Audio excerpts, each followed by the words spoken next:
turashima Imana duhaye guterana uyu munsi aya masaha. Praise God for this service today at this time.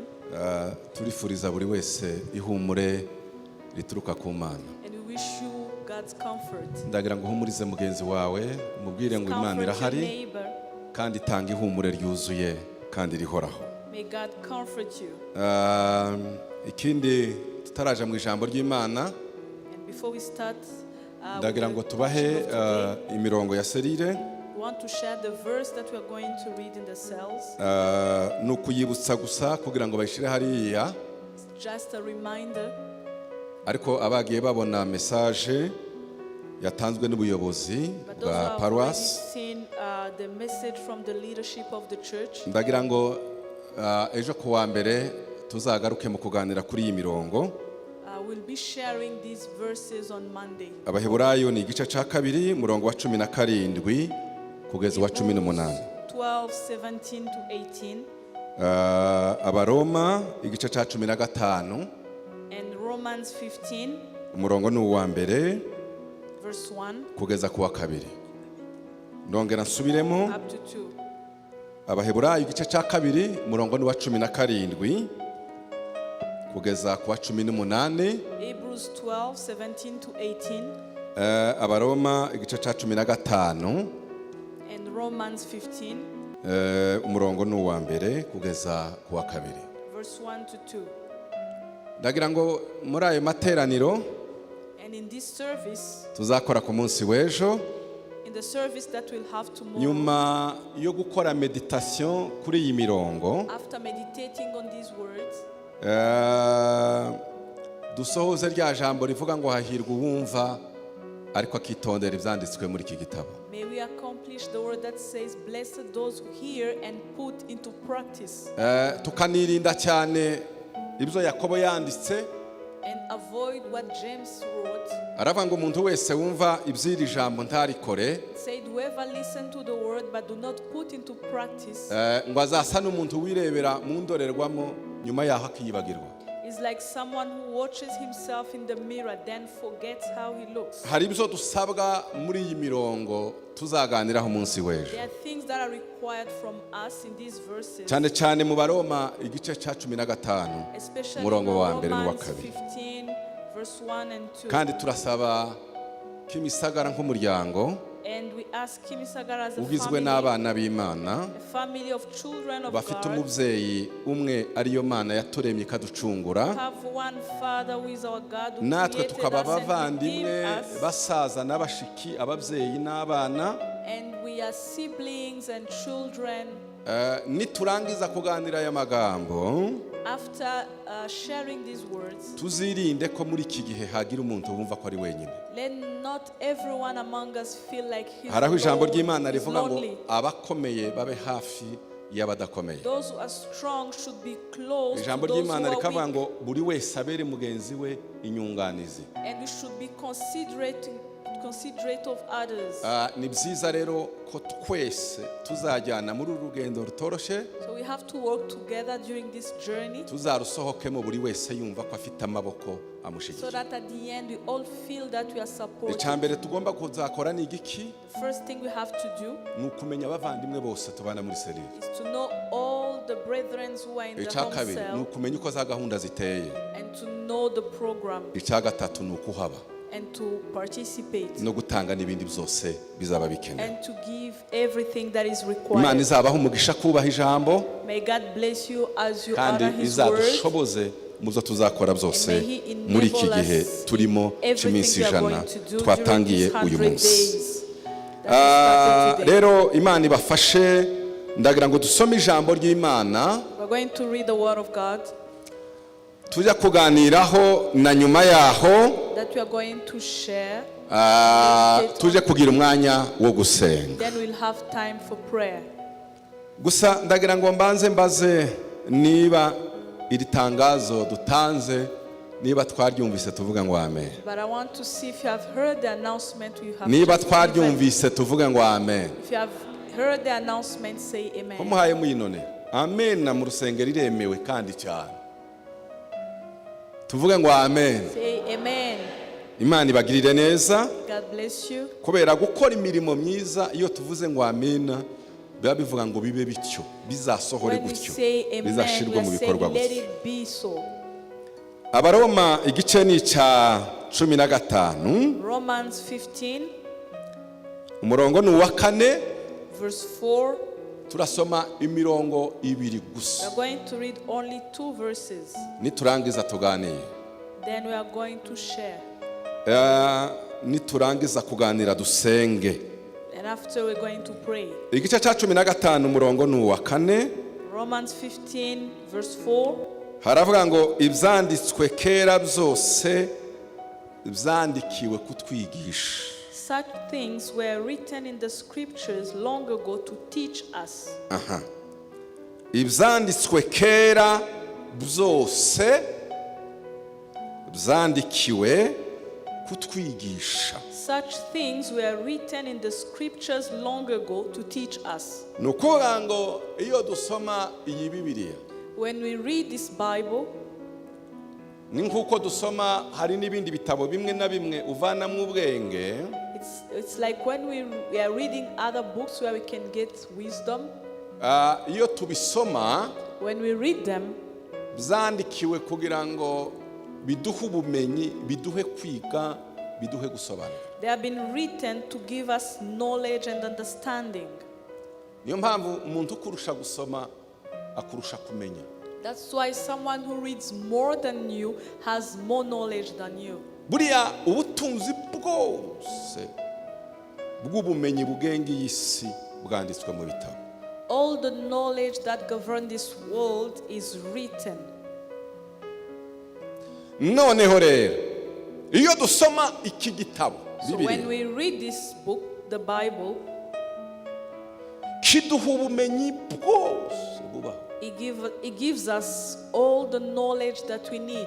Ariko icyo kirusha ibindi bintu, But what Ibindi is bitabo. more compared to kiduha other books, ubumenyi mu bijyanye n'iby'ubu buzima, it gives us knowledge about this life, kigaduha n'ubumenyi mu bijyanye n'ubuzima buzaza. but also the life to come. Ngaka agaciro k'iki gitabo. That's the value of Arusha this book. Ibindi bashobora kuguha ubumenyi bw'iyi si, Other books can give you knowledge of this kandi world. uko ugenda usoma ukunguka byinshi. And as you read, you learn a lot of things. Noneho wagera kuri Bibiliya, But when you get to the Bible, iyo ifata ibyo byombi ikabihuza, ikongeraho ibindi bitabo bidafite, ukamenya iby'ubu buzima, ukamenya n'iby'ubuzima it buzaza. combines both. You get the knowledge of this life and the life to come.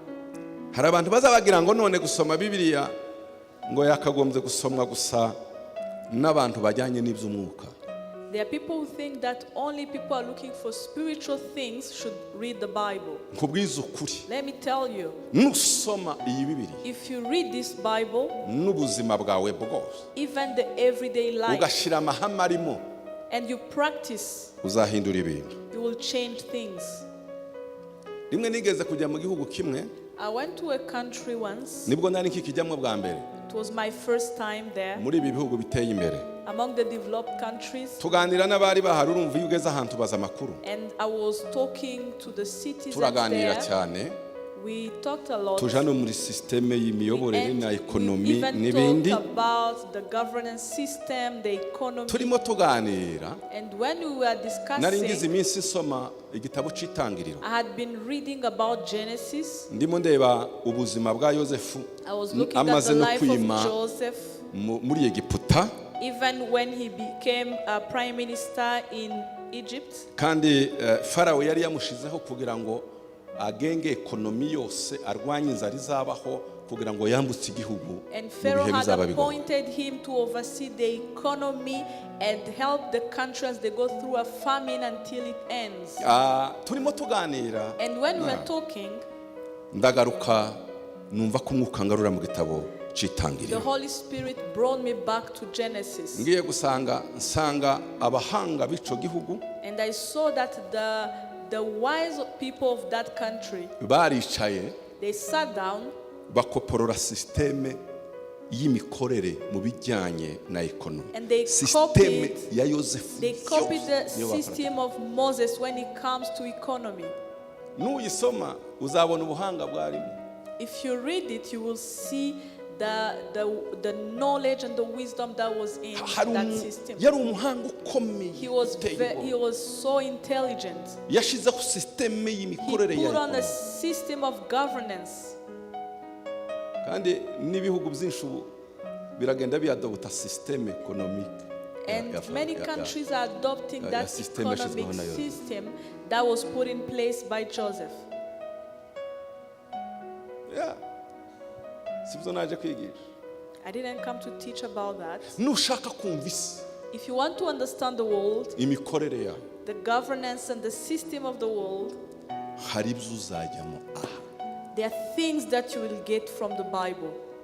Ntabwo ari bijyanye n'umutungo na ekonomi n'ibindi gusa. It's not only about economy and wealth. Ugiye kureba systeme ya security. Even if you look at security, you will see a lot in this book. Watanga. You will be amazed. Izi kuransenya ku bibaho byose. It gives you knowledge on every subject. Systeme y'amateka niba ushaka Talks kumenya about histoire y'ibintu uko bizagenda history. bitsimbura. If you want to know about history, read the Bible. Rimwe nasomye muri Ecclesiastes mu One day I ndirimbo ya read Salomo. in the Song of Solomon, Ndatanga. Ecclesiastes, and I was amazed. Sanga theory twari twarize mu mateka muri And I history. saw that the theory we had learned in the history course, Aho bazaba bakwereka kandi ugomba no gusobanukirwa amateka ntabwo ari ikintu kiri lineaire kigenda where they show that history is not linear. No, mateka No, sikwamera. history is not like that. Amateka buriya niyo mpamvu baza bava ngo umuntu yakurusha imyaka imvi z'uruyenzi ziri ku mutwe ngo umusaza yamera ariko imvi z'uruyenzi nizo mbaraga ze. Impamvu aza amateka menshi a interprete ibiriho n'ibizaza bishingiye mu byo yanyuzemo kuko l'histoire cyclique. That's why old people, they say they are wise because they have seen a lot and they are able to interpret based on the history that they have lived, because history is circular. Uwakurushije kubona byinshi akurusha kumenya A byinshi person no who has kwinterpreta seen byinshi. more than you is able to interpret even more. Amen. Amen. Amen. Amen. Kwereka sinzi uko ibyo byaje aho nahereye. I don't know why I started talking about that. Paulo agiye kwandikira abaroma But when Paul was going to write to Romans, yari umugabo ukomeye cyane. he was a powerful man. Nkunda uyu mugabo Paulo mwuka I agira Imana. love Paul. N'ubu naje mu modoka tumuganiraho. When we came in the car, we Hari were ibintu talking about yigishije the biza things bintangaza. that he taught that really amazes me. Yandikira abaroma muri iki gice cya 15 He wrote to Romans in aravuga ngo 15, ibyanditswe byose and he said such things were written byandikiwe kugira ngo bitwigishe. in the scriptures long ago to teach us. Ikintu kintangaza ni mwumvi What ibigikurikira amazes me is kugira ngo kwihangana no guhumurizwa bitangwa nabyo biduheshe ibyiringiro. and the scriptures give us hope and encouragement as we wait patiently for God's promises to be fulfilled. Nyuma yo gusoma ibyanditswe byo After reading the scriptures, sinsoma kubera gusoma gusa I don't just read for the sake of reading. maze ubumenyi mvanyemo The navanyemo knowledge that I get from the scriptures, bimpeze first kwihangana of all, give de me bimpeze encouragement guhumurizwa and hope, maze ibyo guhumurizwa no kwihangana bivuye muri ibyo byanditswe biduhesha ibyiringiro. so that it gives me hope. The patience and encouragement give me hope. Burya abantu basomye ijambo ry'Imana People who read the Word of God bagira imbaraga kurusha abatarisomye. are stronger than those who did not read the Word of Ikintu kiza God. kintangaza nuko What na Bibiliya amazes me yandika ikavuga ngo kwizera kuzanwa no is that the kumva Bible ijambo. says faith comes from hearing, and hearing the Word of God. Ubuzima bwose butari mu ijambo ni ubuzima bugenda burahwa n'umuyaga. Life that is not based on the word is shaken by the wind. ubuzima bwose bufite ijambo Every life that is based or that has the buremwa word as a n'ibyiringiro foundation ibyiringiro bikomeye has hope. maze ryanditswe mu ijambo ry'Imana ngo ibyo byiringiro bimeze nk'igitsiko umutima cyangwa nanga ya roho cyacuma kiza gifata bato mu mwenge. And that hope is like an anchor. Amen. Amen. Iyo tuvuga ijambo ry'Imana mu bihe nk'ibi, When we talk about the word of God in this time, ni kimwe mu bisubizo bikomeye biza byayura umwijima. is one of the solutions that we have. Nuzaza ubona ibihe bikomeye, If you are going through difficult times, ntukaje kure don't go far yaho abandi baganira ijambo. where others are talking about the word of Uzegere God, nkuko uzavanamo ubumenyi Get butwikura closer. buhungisha umwijima, because you will get the knowledge that chases away the darkness. maze kwihangana kuze mu buzima bwawe, You will be patient, guhumurizwa kuze mu buzima, and will be encouraged, maze biremye ibyiringiro. and this will create hope. Ikintu cyantangaje Pawulo yandikira abatesalonike When Paul bahuye was n'umuyaga writing mwinshi, to Thessalonians, Mwinshi. when they were going through very difficult times, abandikira ijambo, and he wrote to them these words. arangije arababwira ngo muhumurizanye mubwirana ayo magambo. And he said, comfort each other by saying to each other these words. Niba amagambo y'abantu yahumuriza, If people's words can comfort you, ijambo ry'Imana how much ryahumuriza, more the word of God? kuko rivuga realite y'ubuzima Because it y'ibyabayeho. talks about the reality of life. Ubundi l'histoire iyo bayidefinise When they define history, ifite role zigera kuri eshatu.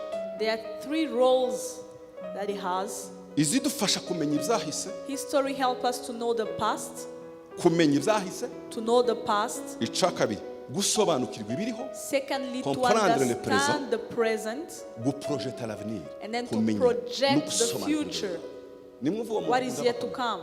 Amateka ukayamenya, You have to know history akagufasha kugira so that it understanding, helps you to have imyumvire y'ibihe understanding uhagazemo, of the present time akanaguha amaso ya future. and gives you eyes for the future.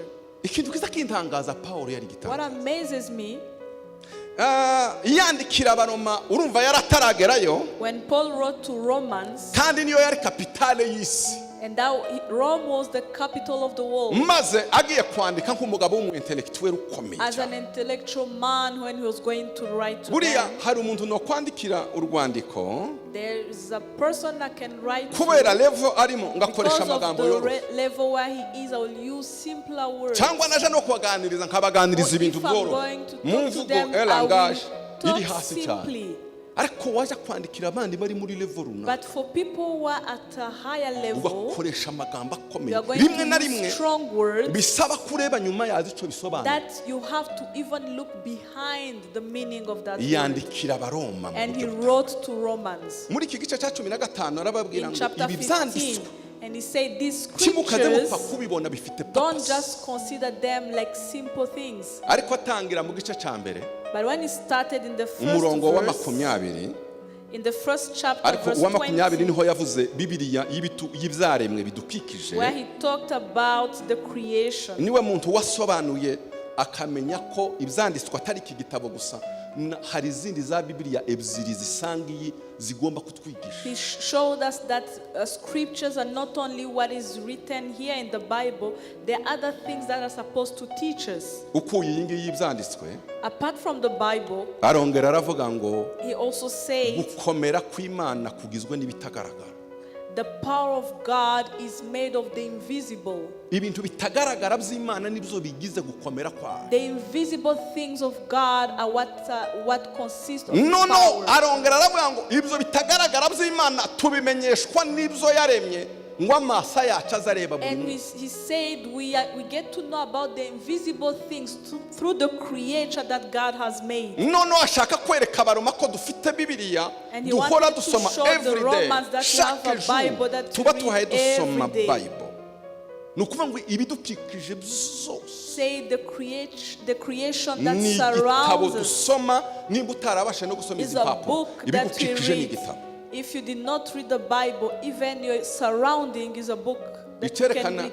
ko uyu mugabo yari umuhanga. And what shows that Paul was very Umunsi intelligent, yageze Atenayi, when he arrived in Athens, umwuka wera abanza kumubuza kubwiriza. the Holy Spirit forbade him from preaching. Arabanza arazenguruka umujyi wose He yitegereza first of ukuntu all umeze. went around the country Abona ibicaniro bitandukanye by'Imana and he bitandukanye. saw different altars, Abona ikindi idols, gicaniro cyanditsweho ngo Imana and then he itazi. saw an altar for a God that is unknown. Noneho yumvaga izo inspiration. And then he got inspired. Atangira gukereya discussion And he n'abantu mu started muhanda creating a discussion kugira ngo akereye topic curiosity y'abantu. to create their curiosity. Tangira kuzalansa des questions. Started Noneho throwing umuhanda away uhindamwe amakuru questions. y'umugabo waje ufite izindi za teori. And they started thinking this is a man with another theory. Ariko yari provocation kugira ngo But he abone was provoking them uko abantu bazaza batume baganira ibiri to deep. have an opportunity for people to come so that he can share the gospel. Arangije abagabo bakomeye b'abashakashatsi b'umujyi kuko yari icyicaro cya za universite zikomeye baramusaba ngo sizo za teori ufite ngwino uzaza umunsi umwe kutuganiriza. And then the most intelligent people of the city called him and told him, come and share your theories with us. Bibiliya iratubwira ngo bamujyana muri aeroport. And they took him to their place. Amaze kugera muri aeroport yari salle de conférence aho It was like a abashakashatsi bicara conference room. bamuha mikoro ati ngaho tubwire They told iyo him, man ibyo "Go bindi ahead. bizadukuhaye uzana kuko yavugaga Yesu. Tell us. Pawulo arabitegereza And Paul looked at them. arabareba He looked at them aravuga ati aba bagabo bazi byinshi and he said, these people know a lot. kandi basomye ibitabo byinshi. They have read many books. Ninja kuzana ibintu byanditswe gutya If I tell them about the scriptures, simbashobora. I'm not going to be able to convince them. Reka mbabumburire Bibiliya buri muntu wese yisomere kandi Let ayinterprete. me just open the Bible so that everyone can read for themselves. Tigeze akoresha iki He gitabo. didn't use the Bible. Yakoresheje igitabo cya Bibiliya iyi ngiyi by'Imana yaremye. He showed the Abaracunguye. creation of God. He used the creation of Arababwira God. ngo bagabo bene data. And he told them, brethren, Nitegereje ko muri abanyedini cyane. I have seen that you are very religious. Nazengurutse hose hariho I ibicaniro have by'Imana gone around. runaka. There are many By'Imana altars runaka. By'Imana runaka. of different Ariko gods. muri abanyedini kabisa. But you are really religious. Arangije akereya curiosity. Then he created curiosity. Arababwira ati ariko but me Saying, but nazengurutse mbona ibicaniro byose mbona igicaniro cyanditsweho ngo Imana I itazi. have seen an altar for an unknown God. Ati ubu mpagaze aha mpawe okaziyo ngiye kwibabwira kugira ngo So musobanukirwe. I'm Noneho going mwandike izina to kuri kiriya tell you gicaniro kuko about ndi that mwayimenya. unknown God so that you can know him. Bose batega amatwi. And they all listen to him. Ati Imana yaremye ijuru n'isi. Say, the God who created heaven and earth, Imana yaremye za wose. he created the oceans. Imana yabaremye. God who created you. Kubwira umuscientifique gutyo Telling a scientific ni person that ukumubumburira l'univers is agatangira like kureba opening the amaplanete universe na and start systeme ya thinking fonctionnement y'ibintu uko biba about biteye. how the universe functions. Ugakereya ibintu byo kwibaza ngo si And you bibyibanyeho. create questions in his head to Uba ushatse kumubwira ngo reba umubiri understand wawe how was ukuntu this ufunctiona created. urebe za selile zirimo uko zingana Tell him, wibwira look ko at how your zoremwa body n'igicaniro functions. cy'ikigirwamana. Do you think all that can be created by that altar of an idol? ngo amara arabihoreye. Then he didn't say anything Ati else. se ninde muri mwebwe wakizwa? Say, who can Nimba be hari Imana yabonye. saved among you? Wari ukuriye aeropango wari umenyere ko organiza za And the conference. leader, the Abarusha urukoko organizer bwa of the mbere hejuru ati, conference was the ndanyuzwe first. uzi ko ntari Said, narabitekereje. I'm convinced. I Inyandiko never izo thought zibwira about abantu that. ariko iyo umweretse icyo nakwita omnipotence He showed them the omnipotence n'ukuntu Imana ari of God. omnipotent ari omniscient ukuntu The ukabireba mu omniscience buzima of God, science of azamenya God. azayumva ati They understood. mureke mbabwire iki kintu. Let me tell you this. jewe ntekereza ngo umunyabwenge wese ahari ubu nyine n'uhanyumva ari kure yakagombye kumenya ko Imana iriho bijyanye n'uko ari mwe gusa. Every intelligent person should know that God exists based on how he is. Nta kintu kibaho kiza kigaragaza Imana nk'umubiri wawe. There is nothing that can show you God more than your body. Nicyo gihugu cyonyine gifite inganda za mbere zikomeye za usine de transformation zitaza zipoliwe ikirere kandi Imana yazishyize mu muntu. That's the only thing that has a lot of industry and that does not pollute. N'abantu bose baza bakora ibikomeye bigana iby'Imana yaremye, ariko ibyabo kenshi bikagenda bigira za pani. Iby'Imana yaremye ntibigira pani. People imitate what God has created, but their things will sometimes break, but the things of God never break. Urebye izine de transformation yitwa estoma iri mu nda yawe, If you nta look at izine nimwe ku isi wabona the stomach, wabona izikora nka the estoma cyangwa factory which is umutima wawe. called the stomach or your heart, there is no factory that can work like wamenya those. za selule zigize ubuzima bwawe, If you kamwe think gusa iyo about kagize the ikibazo cells umubiri wose uba paralize. that constitute Ni gute your Imana life. yari imizwa bintu. And you wonder how God created this. Muri serire y'ubushize twaganira ijambo rivuga ngo niwe waremye byose. In our home cell last time, we talked about how God created everything. tuve gusa no muri byo by'umubiri wawe, uziga ikirere urebe Let's look systeme at the universe. ukuntu ikirere gikora, iby'Imana yashizemo izuba What God has put there, the sun, the planets, and everything. Amen. Amen. Amen. Amen. Sho ni Bibiliya. Look at those. Imana yanditse ibintu byinshi. God has wrote a lot of things. Jewe nkunda kuvuga iki kintu. I love to say this. U Rwanda ni igitabo. Rwanda is a book. U Rwanda ni Bibiliya. Rwanda is a Bible. Umuntu utazi ukuntu ubuzima buza bwavuye mu busa. A person who doesn't know how life can come out of nothing. Uzaze mu Rwanda witegereze. Come to Rwanda Miracle.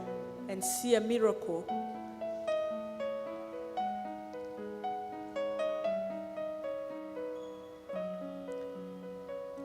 Isomo dufite uyu munsi. And the lesson we have today, Ibyanditswe byose all scriptures biberaho kugira ngo bitwigishe. are there to teach us. Kandi Banyarwanda twese impamvu y'ibi And byanditswe fellow Rwandans, ni ukugira ngo bizane ibyiringiro. the purpose of these scriptures is to bring hope. Icyanditswe cya kabiri tuganiraho, And the tugiye second kureba ibyanditswe, mvanimwe amasomo agera nko kuri going to share. nko kuri ane nitumara dusenge. And after that, we're going to Itangiriro fast igice and cya then mirongo pray. 39 umurongo wa mbere. Genesis chapter 39 verse 1. Hari abo tukiri kumwe bavuga ngo Are haleluya. we together? Say Mwongere hallelujah. cyane haleluya. Amen. Cyane haleluya. Hallelujah. Dufite ibyiringiro. We have hope. Igice cya 39 umurongo ni uwa mbere kugeza ku murongo wa karindwi. Genesis chapter 39 verse 1 to 7. Mufate Bibiliya. Take your Bible. Tugiye kuganira niturangiza mu minota mike We're dusenga going Imana. to share, then after we're going to pray. Ndimo medita ejo ku mugoroba. As I was meditating yesterday evening, Iki cyumweru cy'itariki ya karindwi about this commemoration week, cyahuriyemo byinshi. where there is a lot of things that are combined. Kwibuka inshuro ya 30 We are commemorating for the 30th time jenoside yakorewe abatutsi. the genocide against the Tutsi, Ihurirana no ku cyumweru.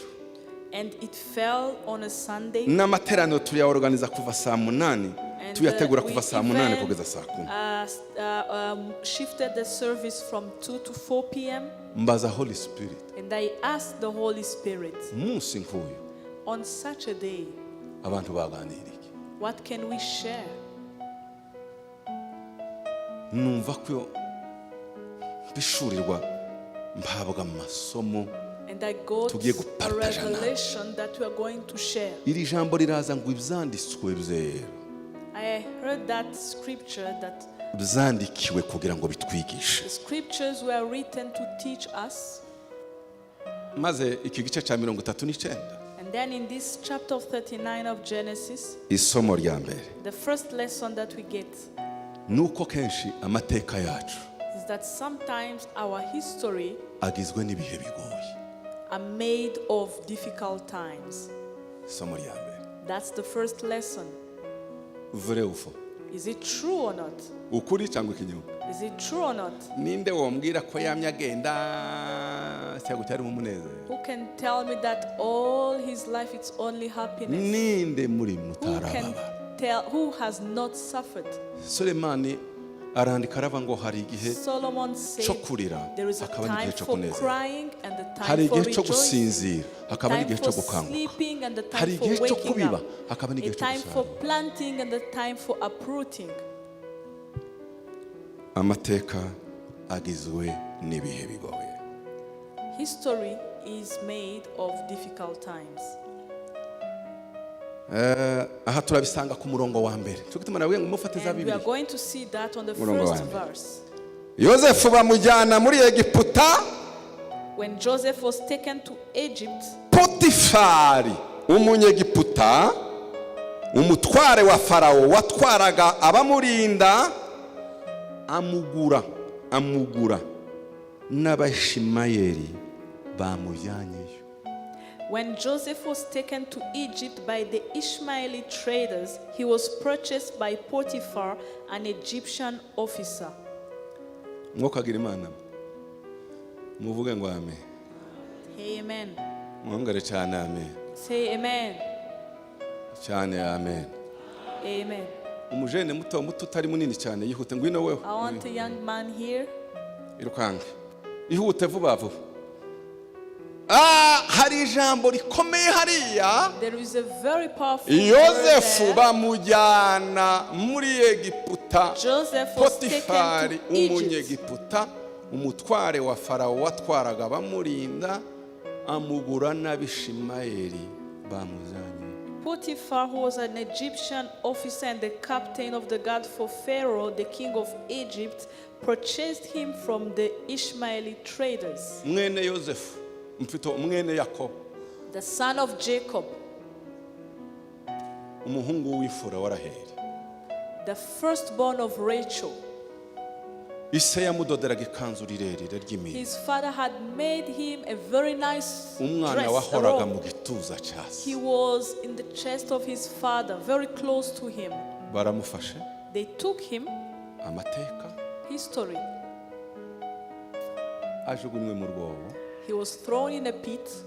avuyemo, They got him out. aragurishijwe, They sold him. ariko ni represence aha arimo bamucicikanyaho. I'm trying to picture when they Ahagaze aha are, n'abantu bamujyanye kuri tuna, ntazi aho yajya, he bamutwikiriye, doesn't know where ntazi he's n'igihugu going. n'umwana He uvuye kwa doesn't se. know what's happening. He just came from his father. Ndabahereza 30. I'm going to give you 30. Abandi atoya Others no. geza 30 na 50. Atoya Give ni us menshi. 50. They say no, it's too Tuwomanuka ngo natwe expensive. tuzamuke. Okay, can you lower and us to also increase a Turazamutse bit? basi turamanutse kuri 45. Okay, 45,000. Atoya ndabaheza 50. Okay, I will give you 40. Akana karahagaze A ko young karacuruzwa man nk'igitungwa is cyageze being mu isoko. sold like an animal. Amateka aragoye. History is very difficult. Ndashaka kubabaza, ntabwo muhamubona ko amateka asa Don't you see that history is very difficult? business. They are making it a business. Umuntu wavutse ufite se na nyina, A utangiza young man uruhare had wari his usanzwe, si father and n'ubukene, mother, was not poor. karakora ko baramucikanyaho amafaranga. They are Ndagira. bargaining on him, on his life. Narimo ntekereza ibintu byari ko byuburuka mu mutima wa Yosefu. I was thinking about what was going on in Joseph's heart. Agatangira kubona Rubeni, Start seeing Reuben, agatangira kubona Yuda, Judah, basangiye se. Aba nibo. his siblings, they share the same father. They are Reuben, selling him. Rubeni we ko barancuruza uhari himfura. Reuben, you are selling me, and you are the older brother. Sinagejejweyo n'ibindi nimwe bada bene It's not data. other people, it's not foreigners, it's Mutumye you, ncuruzwa. my siblings, who are selling me. Nimba uyu mwana yagiraga umutima woroshe yari guhwera Potifari If ataramugeza. this young man had a weak heart, he would not even had reached the place of Potiphar. Amateka akomeye. History is very difficult. Muvuge ngo Imana idufashe. May God help us. Somo rya mbere nakuye. That's the first lesson. Hari amateka banyuzemo. You have gone through things. There's history. Ariko about you. icyo nzashimira Imana But what I praise God for nuko nta circumstance is that nta there bihe is no circumstance or time or bishobora season kugena destin yawe. that can have power on your destiny. Ntabwo ushobora kuba gusa uri muto iyo aza kuba ari ibihe bigenda uko tugomba If it was kuzamera. circumstances twari that kuba was twarashize. determining how we're going to live will not Ariko be Imana there ishimwe today. kwiba hejuru y'ibihe. But praise be to God because He's above time and seasons. Isomo rya kabiri nakuyemo And the second lesson I got ni iri ngiri. is this one. Ni ibanga ry'Imana igira mu mikorere yayo. Is the secret of how God works. Ariko tugira Imana mana. We have a God. Bwana asifiwe. Hallelujah. Mwongere cyane Bwana asifiwe. Hallelujah. Ni ibanga ry'Imana mu mikorere yayo. The secret of how God works.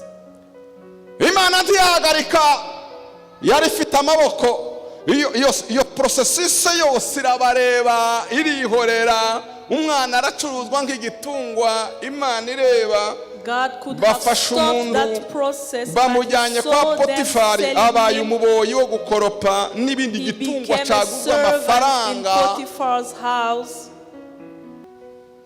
Maze nimwumve ibanga ry'imikorere y'Imana. But see the way God works in a mysterious way. Umurongo wa kabiri n'umurongo wa gatatu. Verse 2. Kibiri kurega biri ha. Uwiteka aba kumwe na Yosefu. The Lord was with Joseph. Uwiteka aba kumwe nande. The Lord was with Joseph. Uwo umurongo wa kabiri. That's verse 2. Wasoma ku murongo wa gatatu. Verse 3. Ntabwo Uwiteka yabanye na Yosefu gusa ngo The Lord was bigarukiraho. not only with Joseph, Shebuja abona yuko Uwiteka ari kumwe. but Potiphar noticed this and realized that the Lord was with Joseph. Turi kumwe? Are we together? Turi kumwe? Are we together? Ntabija bikanga Imana. Ntabija bikanga Imana. There is nothing that surprises God. Muri aho hose In all those circumstances, Imana iherekeza Yosefu. God was with Joseph. Yagera aha Imana ikamuhagararira iruhande. Where he would reach, God was close to him. Bamwimura yajya aha When Imana they would take him to igahagararana. another place, God was with him. Bajya aha ngaha When they would Imana go to igahagararana. another place, God was with him. Hari igihe tutagira ibyo duhindura ku mateka Sometimes we are not able to change anything on history, ariko tuja tumenya niba mu gihe tunyuze muri ibyo bihe Imana iri kumwe natwe. but we should always make sure that as we are going through those difficult times, God is with us. Niryo bangigira. That's the secret. Mu Baroma hakandika ngo ese And in Imana Romans, iri mu ruhande say, rwacu. if God is on our side, Iherezo ry'ibyago bibaho ni ugusigwa n'Imana. the Niyo biggest iherezo trouble ry'ibintu byose. is when God leaves. Kubana n'Imana aho wagera hose If you are with God, wherever you go, amateka azagera igihe agapfukama imbere. the history will kneel before Him. Amen. Parce uba uri kumwe n'umugenga w'ibihe.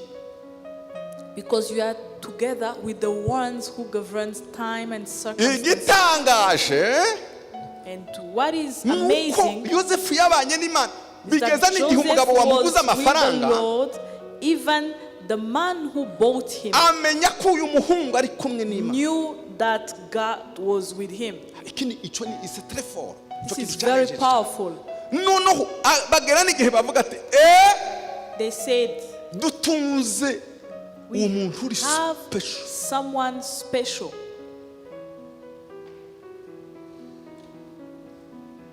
Amen. Amen. Amen. Amen. Amen. Amen. Umbwirire mugenzi wawe ngo Tell your neighbor, Imana ibane nawe mu bihe byose unyuramo May God be n'ibuzanyura. with you Mubwire throughout cyane. the times. Umunsi umwe Musa Imana iramubwira ngo uyobore One Israheli. day, God told Moses, Aramubwira ngo nutajyana natwe and he tureke said, duhaguruka. if you don't go with us, Ariko we are not izanezezwa n'ijambo going. yamubwiye, aramubwira ngo ese ikizazana itandukaniro And he said, what will bring the ryacu difference n'andi mahanga ni between igiki? us and other Si uko nations? bazabona ko turi kumwe nawe. Isn't it if they see that you are with us? Niwabona Imana iri kumwe If nawe, God is with you, abakwifurizaga urupfu those who wish bazagukomera death amashyi. on you will applaud you.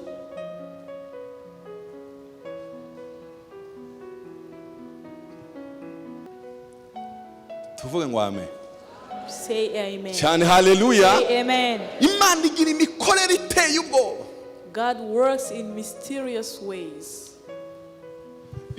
Za formule z'urupfu zikaza zishaka kukuribata no kuguhamba, Things that Imana want to ikazana kill formule you, ntoya and ibihinda. God will bring another formula that will change things. Muri bya bindi ikaransamwo formule. He will send a Izihindura ibintu. formula that will change everything. Irabwira Yosefu, irabigaragaza gusa ngo humura And he told nzabana nawe. Joseph, I'm with you. Kandi ikintu muzareba umwihariko wa Yosefu. And Mu rwo Imana iri kumwe nawe. Kwa Potifari kumwe. Muri prison iri kumwe nawe. Ngo agere ku ngoma iri kumwe nawe. In prison, even when he was prime minister, he was with God. Uza wiyasira uvuga ngo se ko ibihe Always byanye make bicura umwijima. sure, Mana if uri darkness is coming, God, where are you? uje uvugana n'Imana. Talk to God. Niyitaje hemuka. He will never betray you. Bandi bose bohemuka. Others can. Ariko Imana But ikigufasha if God is holding you, ntije hemuka. he will never betray you. Ngiryo ibanga gusa si That's uko uyu mugabo the atababaye It's umutima not that harimo this harimo man did not byinshi suffer, ariko in his imwihariko heart there ukomeye was a Bibiliya lot, yerekanye but ngo what Imana was ibana nawe special na Potifari amenya God neza was ko uyu with him. muhungu afite Imana. And Potiphar got to know that that young man was with God. Icya gatatu And the third thing, kubana n'Imana being with God, bizana favor ku brings buzima bwawe favor on your life, kandi bigasohoza bikagira za fact. and the facts are visible. They are tangible. Yes, hakagira ibigaragara You will biboneka. see tangible facts that God is with you. Ntabwo bavuga gusa ngo Imana iri You kumwe can't just say God is with me umunyenga only. w'Imana favor y'Imana. Moshe bigira za fact They are tangible facts zicecekesha everything. that will make other things go quiet. Abantu bakimyoza And people will grumble and bakimyoza mumble. bakaruha bakimyoza They will mumble. abandi bafashe gitwa They will abandi complain. bakagira gute abandi bavuga ngo se bihindutse gute naho presence And they y'Imana wonder what's happening. ntizipfa kubaho gusa gupasa inaperçu. But the presence of God will never go unnoticed. tangible There will be tangible facts. kandi zonyine zikavuga. And the facts will speak for themselves. Muzire usomye ku murongo wa gatatu And if you read on verse 3, haza havuga ngo the Bible says, Uwiteka abana kumwe na Yosefu the Lord was agira with Joseph, ukuboko kwiza aba mu nzu ya shebuja umunyagiputa. giving him success in everything he did. Niryo jambo nashaka, success.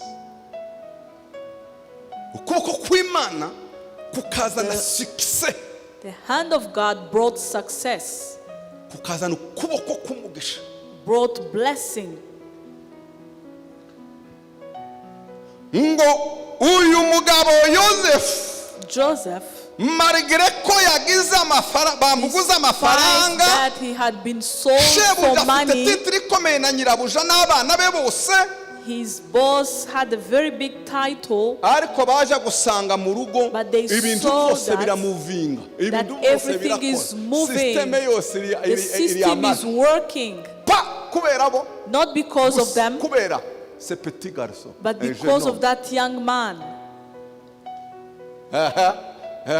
abantu bo gupinga kubyo uvuga ariko iyo babonye fact people can bazavangwile. contest what you are saying, but when they see facts, Ibintu they will byose change. bizama systeme ya mibusha gusa umwana w'umuhungu So yakandagiye that the system was moving in the right way because of that young man. kuboko kwiza.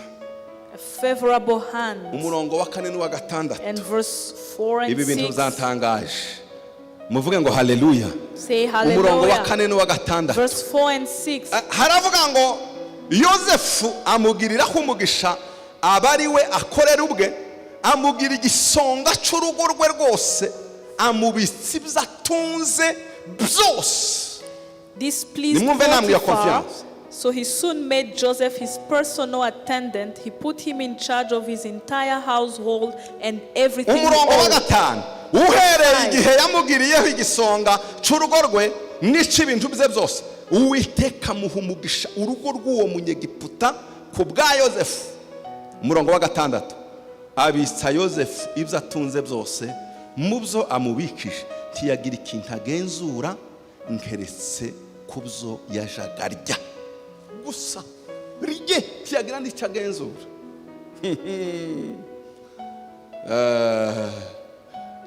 Ibintu bitatu: ukuboko k'umugisha; 2 favor y'Imana ikurura estime na confiance.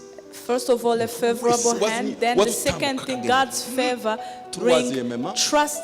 ukuboko And, kw'Imana kukaduhindura n'umugisha ku bandi. and the hand of God will make you a blessing for others. Yicara mu nama akavuga ngo basha When he tunze umugabo uri sits special. in his meeting, he say, I have a special man in my Atese house. gute? Say how? Ibintu bizanjisa progress byose Everything is going Singira smoothly. audite, ni umugabo I don't have to w'umwizerwa audit utaraba. anything. He's a trustworthy man. Amen. Amen. Amen. Amen. Amen. Amen. Ariko ikindi cya gatatu ahinduka umugisha. He became a blessing.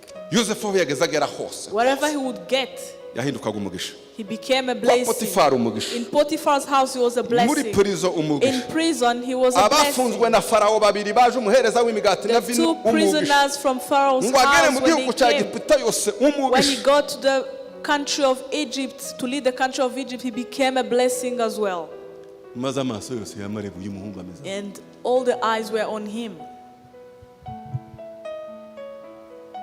Turi kumwe ngo muvuge amen. Say amen if we're together. Bwira mugenzi wawe ngumva kubana n'Imana ico bizabikora. Tell your neighbor, this is what being with God does. Mu magambo amwe reka mfunge muri iri jambo. Let me summarize with this word. La présence, kubaho kw'Imana The presence of gutanga God excellence brings muri excellence everything. in everything. Excellence mu bintu byose. The hand of God brings excellence in everything. Turi kumwe? Are we together? Imana yije When God comes, izishaka guhindura amateka yawe, He's going to iguhindura change your excellence. history and you're going to become excellent. Aho uri ufite Where you environment are, bigoye, you're in Imana a difficult ikakuzamura, igatanga environment. excellence. God will raise you and Bakavuga ngo bring nubwo out mutamukunda, nubwo excellence. mwamurwanya, nubwo mutamwisha, nubwo Even mwashaka if you don't kwapfa, like nyamara this person, even arizabaruka. if you fight him, but he's important. Ibyo ukora n'ibyo uri by'Imana ihayigaragaza bigacecekesha everything. And what you're doing and what God is revealing will make other things go quiet.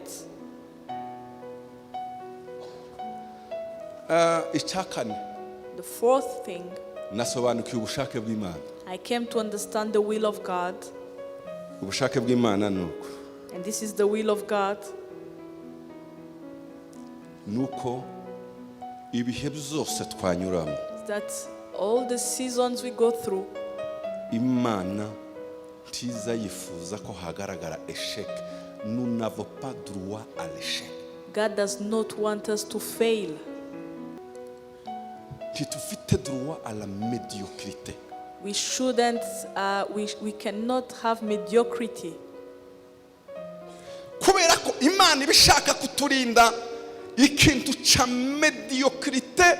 God wants us to keep want to gituma keep us from mediocrity. satani w'imigambi mibi waje kwica kwiba That no gives kurimbura room to the devil came to nabona steal, ibihe kill, and yakunyujijemo destroy. bizakujyanye muri mediocrity When he sees atangire that kugira the times he has brought to your life will take you to mediocrity, ni ukuvuga ngo start uba umuhaye celebrating. kugera ku ntego ijana That means you have given him an opportunity to reach his satani target. icyo abashaka imana nayo ntizi ibyemera And God izi does not kwegera kugira allow ngo itange that. excellence He will be close to you iyo so that you walk excellence in excellence. c'est un langage fort uba Because wakominitse kuri diable excellence is a strong language that you are giving to the excellence devil. c'est un langage aussi très fort Is a strong yo language guhimbaza imana uba uhaye to imana praise God.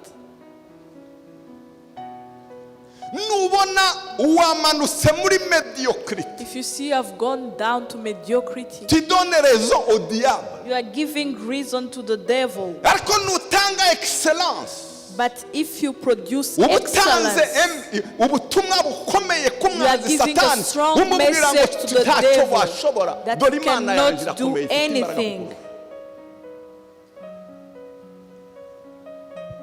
amen Amen.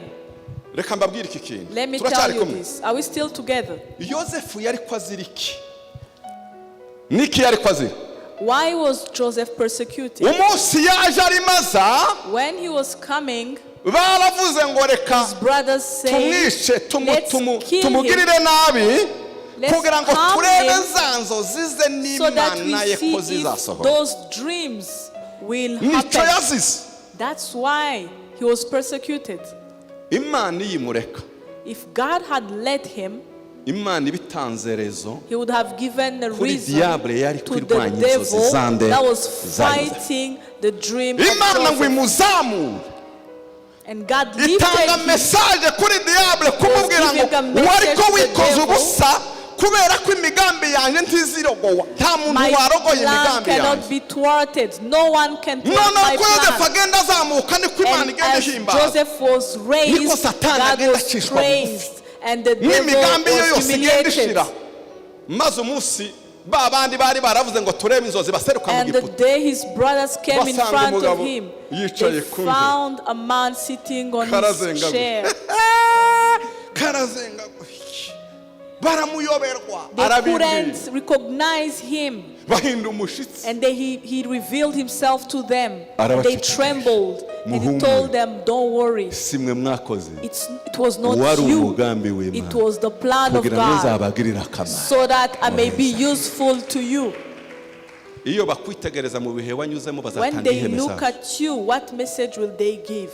iyo bakureba baza batanga ihe When they mesaje look at you, what message do they give? hari abantu gusa bavuga ngo ame Did you hear me? uzuha satani Do imvugo yo you kwivuga hejuru give the devil a reason to boast? cyangwa imana yawe izizamura Or it's your God who is glorified?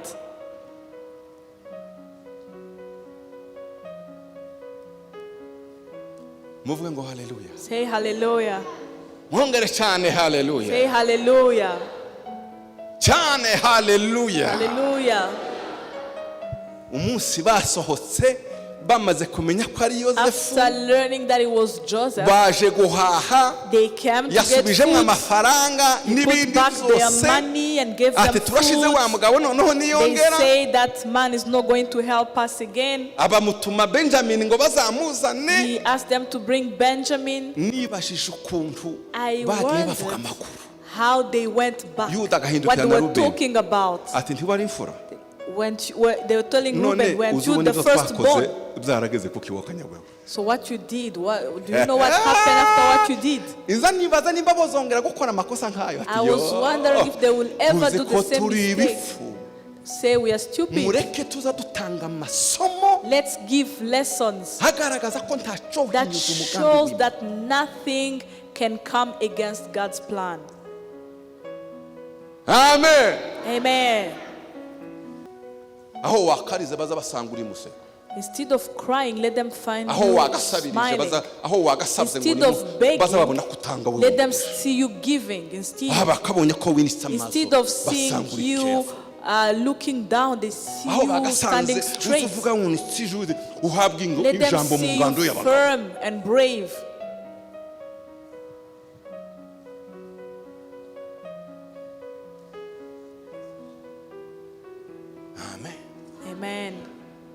nkunda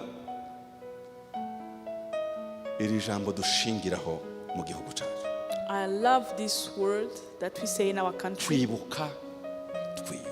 Remembering Kwibuka utiyuba. as we build Nta message ourselves. uri mutanga. If you remember but you are not building, you are Kuko not giving a kwiyubaka message. niko kuguha ijambo. Because building yourself is what will Niko kuguha give ijambo mu you bihugu. a word among the nation. Niko kiguha ijambo mu miryango. It will give you a right to stand in your family.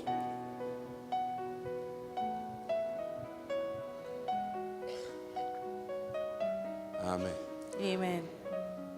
Amen. Amen. Buriya hari igihe ijambo ribaho ugasanga ntusobanukirwa meaning, ntibusobanukirwa neza. Sometimes you don't get the meaning of a word. Joseph yari umugabo was a man, kandi si we wigize we. and he did not become a man by himself. Imana yamubaye It hafi was God who was close to yubaka him, amateka. and he built history. N'ubu turacyavuga ngo Mana ya And we are Yosefu. still talking about the God of Joseph. Muzamusenga mukavuga ngo Mana ya Aburahamu Don't you say the Na God of Isaac, Abraham and na Yakobo, Isaac and Jacob na Yosefu and Joseph n'abandi.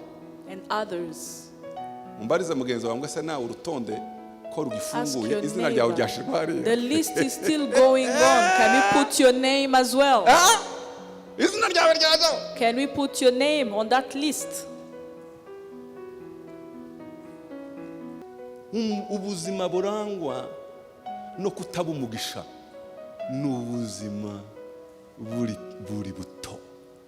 A life that is not a blessing to others is Nicyo a gituma cheap Umwami life. Yesu yahinduye formule That's why the Lord Jesus changed the formula ngo muja mwifuriza umugisha abatawubifuriza and said, ndetse muwubasabe. bless your enemies, C'est à la hauteur. is to go on higher Deviens grounds. ubu uhindutse umugisha. You become a blessing.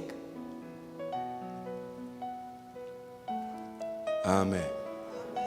Amen. Amen. Amen. Iyo reka mbabwire muri iyi minsi ijambo ry'Imana ryandikiwe kugira ngo rigire gute. The word of God was written to teach us. Imana iri kumwe nawe nta bitahinduka. If God is with you, there is nothing that cannot change. Kandi imvugo y'insinzi ntukemere guha Satani occasion ngo yibererekere ngo Do uhore muri not mediocrity. accept to give to the devil a Ibitekerezo reason biri to muri boast mediocre, by going into imyitwarire mediocrity. mediocre, ibintu byose biri mediocre. Saying, Ikintu this is not cyose going ubona well, kigusenya kikwica Anything that is kibaye destroying kaya you kikumanura uriye is kukuzamura. taking you down. Reba uvane mu bihunyuramo kuba umuntu ukomeye wiyubaka w'indwara uhindura ibihe. Build yourself, strengthen yourself through those difficult times. Maze ijwi rya Satani ukaricecekesha So that bakavuga ngo the Imana voice of the yanaka devil- nishirwe hehe nishirwe hejuru. So that God is glorified. Kandi reka mbabwire iki kintu, And let me tell you this.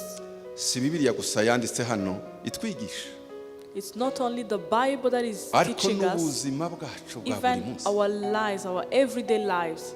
ni Bibiliya. There's a Bible. U Rwanda ni Bibiliya, Rwanda is a Bible. ibyo twagezeho ni Bibiliya. What we have achieved is a Bible. Igihugu cyacu ni umugisha mu mahanga. Our country is a blessing. Ça inspire les autres. It inspires others. Ça c'est très une bénédiction. That's being a Ntabwo blessing. muzotuma twaranyuze gusa duhore ahubwo byerekana icyo turi It capable. shows that what we are capable of.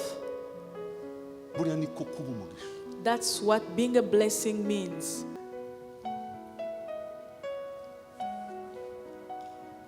Bo muzamumbabarira rimwe iyo nigisha n'ubu historie buzabuzamo When I'm formation umuntu teaching, yakurikiye I also ikomeye. give lessons about history. Ariko sinza nkunda kubivuga ko nibanda kuri Bibiliya, ariko j'interprète I buri kintu cyose interpret ngewe kimpa amasomo everything. kuko le passé buri gihe cyose insobanurira le présent because the kana past projet. will explain the present and will give you Ugatangira kuvuga ngo yes Mana uranegeje. a projection of the future. Ese kundeke yaho ukundi mwumvise. Didn't you hear? If I stop here, hasigaye amahitamo yawe. It's about your choice now.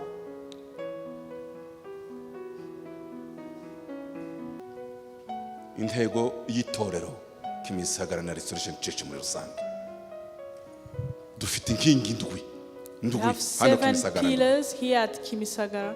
Inkingi imwe yitwa muri izo ndwi One of the pillars yitwa ubuzima bwuzuye. is abundant life. Ubuzima bwuzuye. Abundant life. Kuko ijambo ry'Imana rivuga ngo Because the naraje Bible kugira says, ngo intama I zanje came so that zigire my ubugingo sheep have kandi life bwinshi, and abundant la life. vie en Life in abondance. abundance. Bisobanura iki? What does it mean? Gutunga abakristo bafite ubuzima mu mwuka, Having Christians who Spiritually, are alive basa spiritually, n'Imana, bahuye who n'Imana, resembles God, bafite ubuzima mu bugingo. who are healthy. Ubugingo soul. ni siege Who have a y'amarangamutima, ni healthy soul. siege The soul y'ibyemezo, ni siege has y'ibindi. emotions, Birimo decisions, n'ubwenge thoughts, and n'ubwenge intelligence. It's in bw'amarangamutima. the soul. L'âme. The soul. Abajene bize bamenuje, abajene bahanga imirimo, abajene bakomeye, Young abandi men who are creative, who create work niyo for mpamvu others. Bibiri izivuga muri That's Yesaya why the Bible ngo says imibyimba ye niyadukirisha. that we Intimba have ze, been intimba healed by zacu nizo his yikoreye. stripes. Intimba He tiziba mu carried mwuka, our tiziba no carried mu our mubiri, grief. ziba mu bugingo. Intimba Yesu yaje Sorrow kuzikabaka. is in the soul, and Jesus came to take those out. Icya gatatu, And the third thing, kugira ubuzima bwe bwuzuye mu bijyanye being n'umubiri. healthy Santé. physically. Abatesalonike bakavuga ngo Imana data wa twese Thessalonians ibeze says, mwebwe our mwese God mu mwuka, sanctifies you, mu bugingo the spirit, no ku the soul, and the body. tuzemerere Imana mu Do not muhamagaro wo guhamana allow kuzagira ikinyoma icyo satani yazana, igikoresho to satani yazana accept the ngo lie of yice the umwuka devil wawe cyangwa se yice ubugingo to bwawe kill your cyangwa spirit, yice your umubiri wawe. soul, or your body. Dutere imbere mu mwuka, You succeed tugire inzozi spiritually. ndende We have big dreams, kandi tugire n'ubuzima bwuzuye. and we live a healthy life. Ibyo birashoboka It's Imana yibanye possible. natwe. If God is with us, Turasenga muri ubu buryo, we are going to pray muri iyi this minota way. turisengera twebwe, We are going to pray for ourselves, tunasengere n'igihugu cyacu. and we pray for our country. Muvuge ngo haleluya. Say hallelujah. Mwumvise icyo navuze? Turisengera We are going to pray for kuko wowe wenyine ourselves, uri igihugu. because yourself, you are a country. Kuko igihugu cyiza cy'abanyarwanda ni abanyarwanda Good bazima. country. Nuba muzima If nkaba Rwanda is muzimu, good, it's yakaba because the muzimu, Rwandans are yagatekereza, doing well. yakiyubaka, tuzaba turimo twubaka igihugu. If we build ourselves, we are building the country. Noneho niturangiza kwisengera After tuje praying for gusengera ourselves, igihugu muri We are rusange. going to pray for our country. Turasenga gute? And we are going to pray this way. Icya mbere ni ugushima First of all, is to thank God ibyo Imana yakoze. for what He has done. Amen. Amen. Amen. Amen. Imana yakoze ibintu. God has done great Ndashaka kubabaza. things. Ninde muri muto bafyere ko bamwita umunyarwanda? Who wouldn't be proud to be called to Rwanda? To be proud. Uzi impamvu? You know why? Ni Imana yakoze ibintu bikomeye. God has done Zo great kutuvanaho things. isoni, shame. He bitwambika removed our icyubahiro. shame and clothed us with glory. Dushimire Imana Let's yakoranye n'abanyarwanda, thank yakoranye God natwe. who has worked with Rwandans, with Kuko us, ntikora yonyine. because He doesn't work alone. Nuko umwanya wagiye sinashatse kubereka nubwo I didn't Imana want to yabanye go nawe hari uruhare into Yosefu details. yagombaga Even kugira. if God was with Joseph, but there was his Hari responsibility abantu as ngo well. Imana iragira ite ntacyo wakoze. God, Naho kwiyemera naho ukasiga cannot Imana iyo ni orgueil. Abdicate your responsibility. Ariko guhuza Imana Bibiri iravuga mu Bafezo 3:20 ngo izikora ibirenze kure That He cyane does ibyo dutekereza n'ibyo twimagine n'ibyo exceedingly tutwibwira. above what we can imagine Ikoresheje imbaraga through the power ziturimo. that Imana is izikoresha. within us.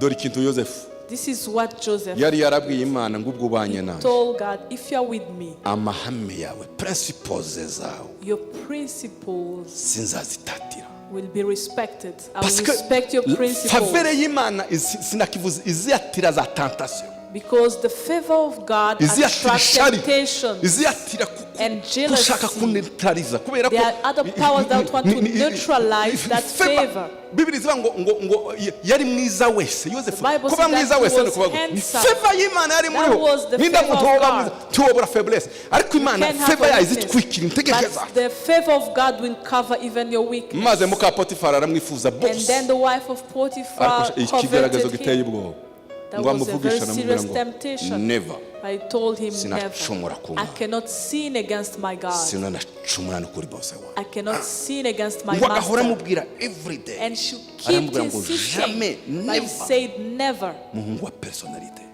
A man with personality.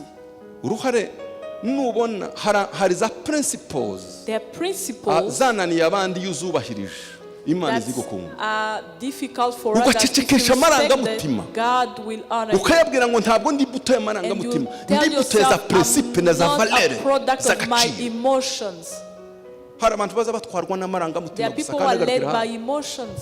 umugabo nuhambira amarangamutima akayacecekesha akamenya You ikiri have rusange to rule kigirira over your akamaro emotions kisiga and n'amateka know what is gisiga legacy important and do something that will leave a legacy.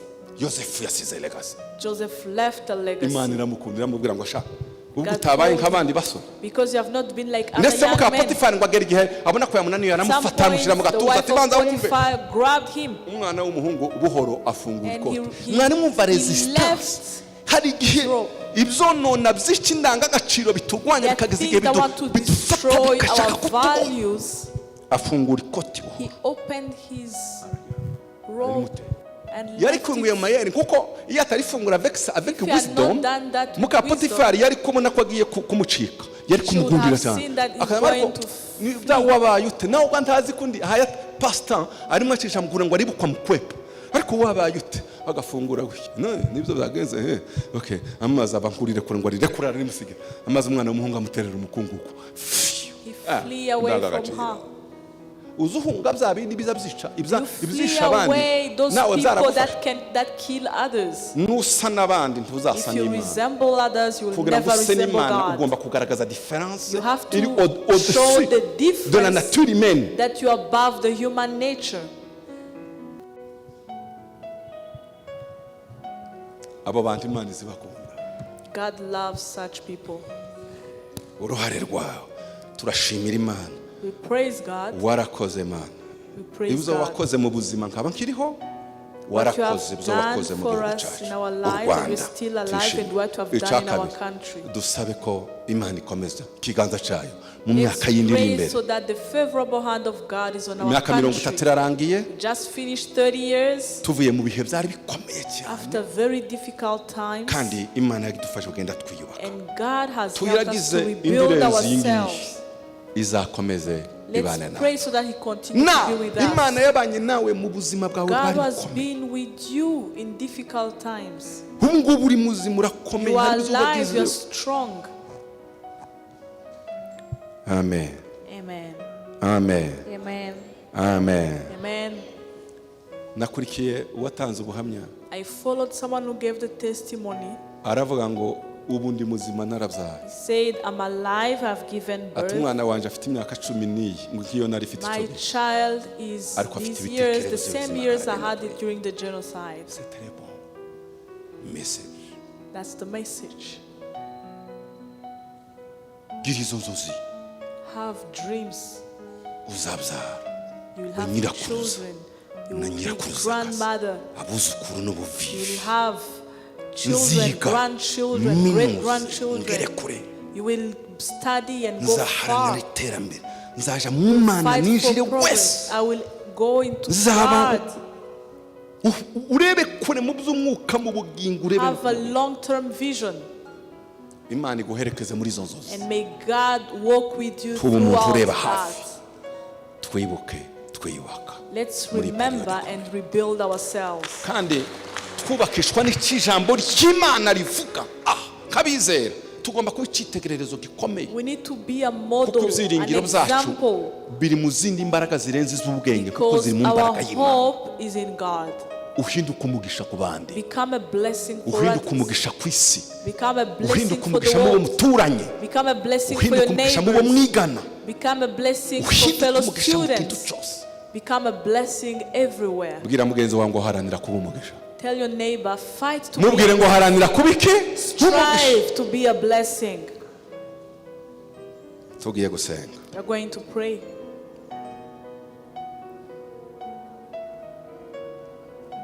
Imana yirukana ikinyoma cya shitani May God cast away the lies of the devil. kitubwira ngo ntacu maze waje uherekeje abandi, Tells you that you are ubundi se nawe useless. watekereza wagera You kuki? cannot achieve anything.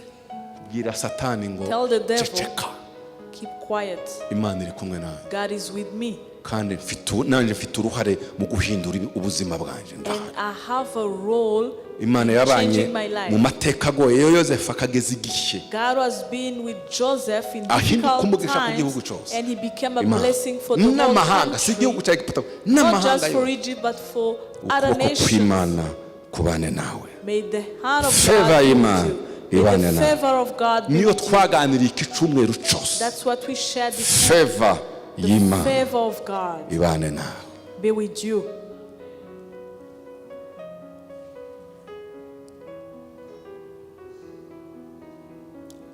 Sigaho kwizera guke na wa wundi yake, wibuke ko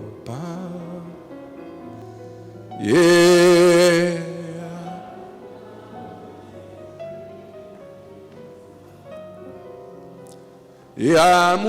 Yamufasha tu yemera guki abintu nkaya Yesu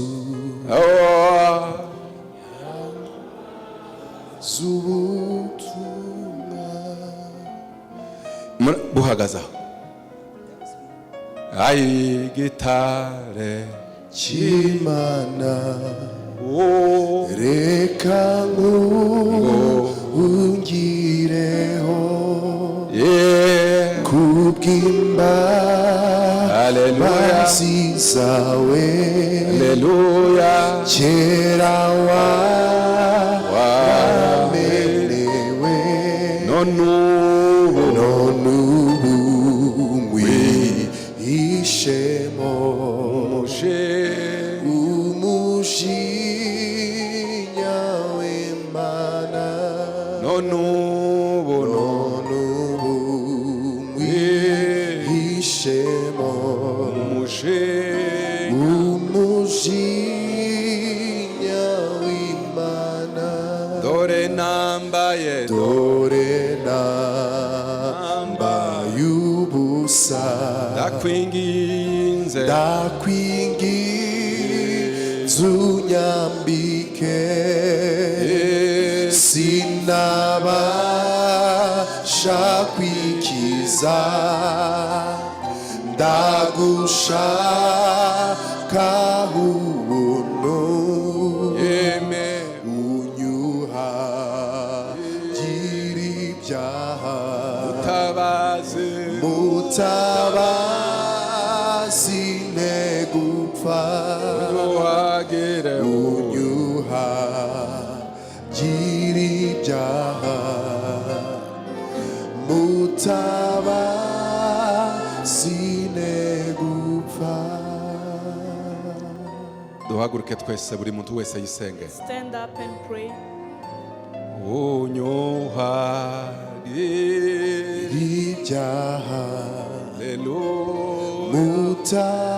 mutabazi negupfa unyuhagira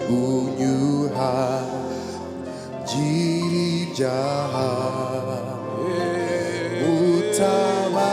mutabazi negupfa ntacyo nzanye mu ntoki kibasha kuncungura sifisi icyo sifiti icyo naguha nizeye umusaraba uwo wapfiriyeho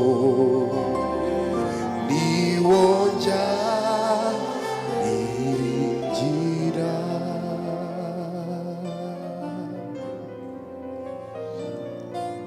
umurage wawe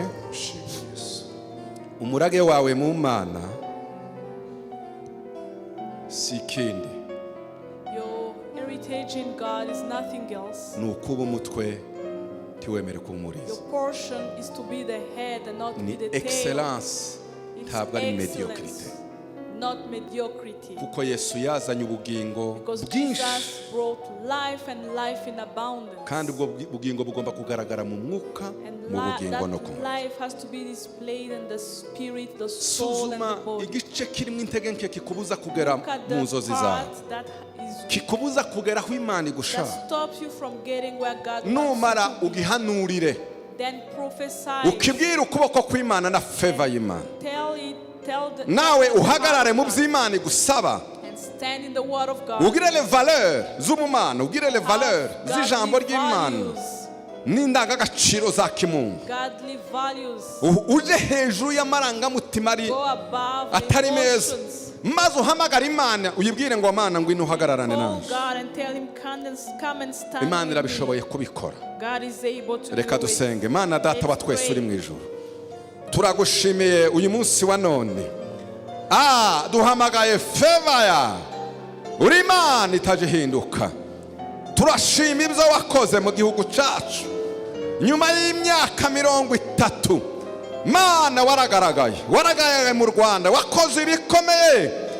Dusengere leadership y'igihugu cyacu, abayobozi guhera kuri perezida wa repubulika, dusabe wisdom y'Imana. Imana ikomeze ibakoresha ibikomeye, ikoresha abanyarwanda ibikomeye. Haleluya, bamenye umugambi w'Imana, bahagarare neza. Hari igihe Imana ikunyuza mu bintu bikomeye kugira ngo uhinduke umugisha kuri benshi. Imana yajanye Yosefu kugira ngo ahinduke umugisha mu Giputa, ahinduke umugisha mu isi yose. Yakoze ibintu bikomeye. Mana turagushimiye, Mana turagushimiye ibyo wakoze Mana muri iyi myaka. Ni wewe tubona Imana ikomeye ukoresheje amaboko ya buri wese, ukoresha amaboko y'abanyarwanda, ukoresheje ubuyobozi bwacu.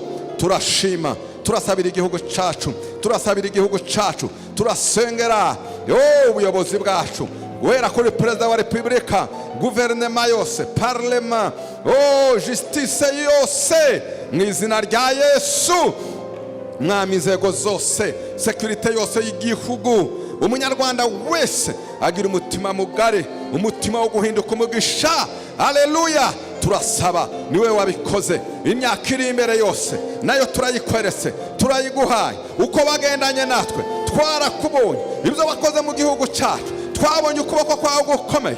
Kugendane natwe, gukomeze gukora imirimo mu myaka yindi iri imbere, muri generation zizakurikira.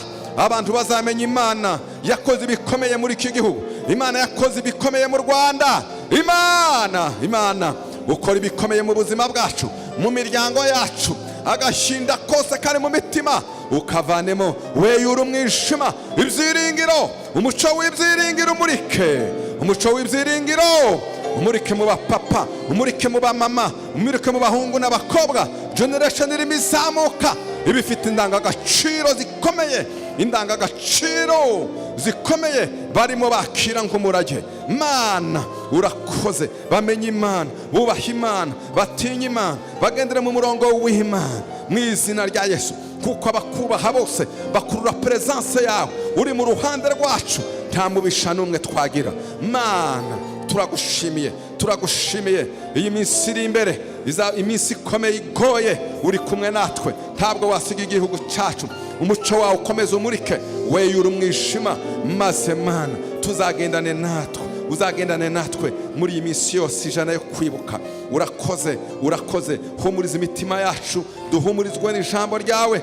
duhagarare tuzamuke tugire inzozi zikomeye tugere kure igihugu cyacu gikomeze kuba umugisha mu biyaga bigari kiba umugisha muri Afurika gikomeze kuba umugisha mu mahanga Mana urakoze itorero ryawe rimurike itorero rya mwami Mana rikomeze zizamurizo z'agaciro z'ubumana kugira ngo imitima yacu yose ihumurike aho urakoze data wakoze ko wabanye natwe muri uyu munsi wose n'indi minsi yose izakurikira uzakomeze uhumuriza imitima yacu urakoze kuko ugize neza icubahiro nishimwe kuratwa no guhimbazwa bibi byawe none n'iteka ryose kubwa Yesu Kristo umwami wacu amen amen murakoze cyane mugihagaze ndagira ngo mbaze nimba harumva yakwakira Yesu bwa mbere mu buzima bw'uyu munsi irihumure tuvuga ritangwa kandi rituma favor y'Imana iba kuri twiga kingura imiryango itandukanye bisaba kugendana niyo Mana ikaba mu ruhande rwawe keneye kwakira Yesu mu buzima bwawe uyu munsi uzamura ukuboko tukubona niba uhari wazamura ukuboko niba twese twarakiriye Yesu Imana ibagirire neza reka nsoze ngusaba kumbwirira mugenzi wawe uri iruhande rwawe mubwire ngo ukuboko kw'Imana kuzana favor kubane n'ubuzima bwawe n'umuryango wawe wose favor y'Imana ikiganza cy'Imana gikorane nawe guhindura amateka y'ubuzima bwawe tikizakora cyonyine gikorane nawe guhindura amateka kandi dusoze tubasaba gushigikirana muri ibi bihe ubere mugenzi wawe inyunganizi kugira ngo agere ku mugambi Imana iteguye ku buzima murakoze amahoro ya Kristo ajyane namwe kandi mugire umugoroba mwiza mu izina rya Yesu amen